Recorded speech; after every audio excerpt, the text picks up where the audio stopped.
अस्सलाम वालेकुम दोस्तों, मैं हूं आपके साथ आयशा। तो दोस्तों, आज के इस बुलेटिन की शुरुआत चंद्रयान 3 से करते हैं। कई दिन से आप लगातार टीवी पर चंद्रयान से जुड़ी खबरें देख रहे होंगे और मुझे लगता है कि चंद्रयान को लेकर आप भी काफ़ी कुछ जान गए होंगे और आपको भी ये लगने लगा होगा कि जैसे आप इसरो के साइंटिस्ट हैं और आपको सब पता है।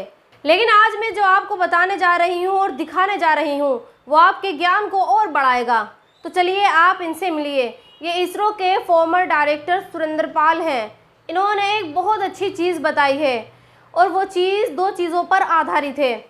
पहली तो इन्हें भरोसा है कि इस बार चंद्रयान मून पर ज़रूर लैंड करेगा, क्योंकि इस बार का चंद्रयान बीते चंद्रयान से बहुत अलग है।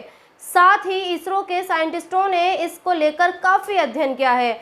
मिसाल के तौर पर आप इसरो के साइंटिस्टों को नेटफ्लिक्स की सीरीज़ मनी हाइस्ट के प्रोफेसर की तरह समझें, जिसे मनी हाइस्ट में प्रोफेसर की प्लानिंग ने उन्हें दो बार की चोरी में सफल बनाया था।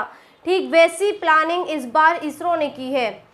इसरो ने हर एक छोटी छोटी और बड़ी से बड़ी बात का ख्याल रखा है जो उसे नाकाम कर सकती है। यानी इस बार इसरो ने कामयाबी में ज़्यादा से ज़्यादा उस चीज़ की प्लानिंग की है जो उन्हें चांद की सतह पर नाकाम कर सकती है।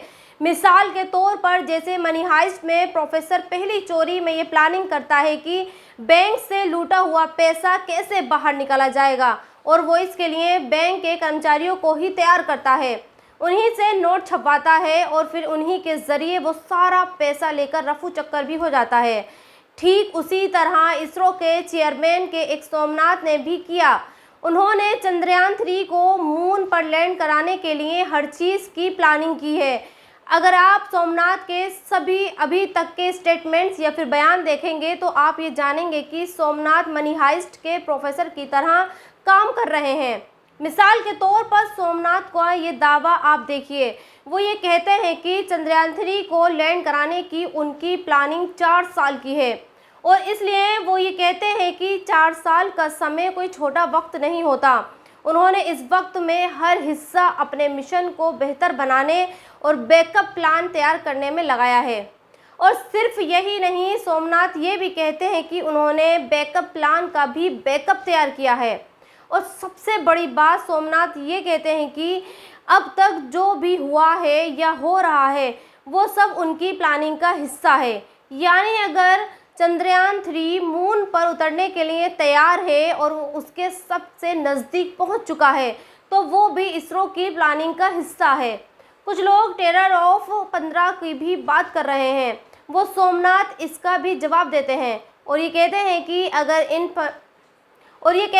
अगर इन 15 मिनटों में कुछ गलत होता है तो वैज्ञानिकों ने उसकी भी तैयारी की है। यानी ख़राब होने या फिर लैंड ना करने की स्थिति के लिए भी प्लान तैयार है। तो दोस्तों, प्लानिंग परफेक्ट है और उस परफेक्ट प्लानिंग की भी प्लानिंग तैयार है।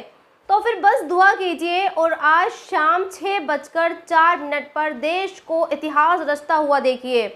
और हाँ, यहाँ मैं आपको एक और बात बता दूँ जो शायद आपको पता नहीं होगी। अगर हम चांद पर उतरने में कामयाब हो गए और हमने वहाँ का रास्ता बना लिया तो फिर पता है हमारे साथ इतनी बड़ी कामयाबी हाथ लगेगी जिसकी कोई कल्पना भी नहीं कर सकता, क्योंकि चांद पर ऐसा एनवायरनमेंट है जिसमें कोई भी चीज़ हज़ारों साल तक सुरक्षित रहती है। मिसाल के तौर पर अगर आप एक एप्पल को चांद की ज़मीन पर रख दें तो वैज्ञानिकों के मुताबिक वो सेब करोड़ों साल तक खराब नहीं होगा। सोचिए, अगर ऐसा होता है तो फिर हिंदुस्तान क्या क्या नहीं कर सकता। तो फिर दुआ कीजिए कि जिस तरह से मनी हाइस्ट में प्रोफेसर कामयाब हुए थे ठीक वैसे ही हमारे वैज्ञानिक भी कामयाब हो जाएं।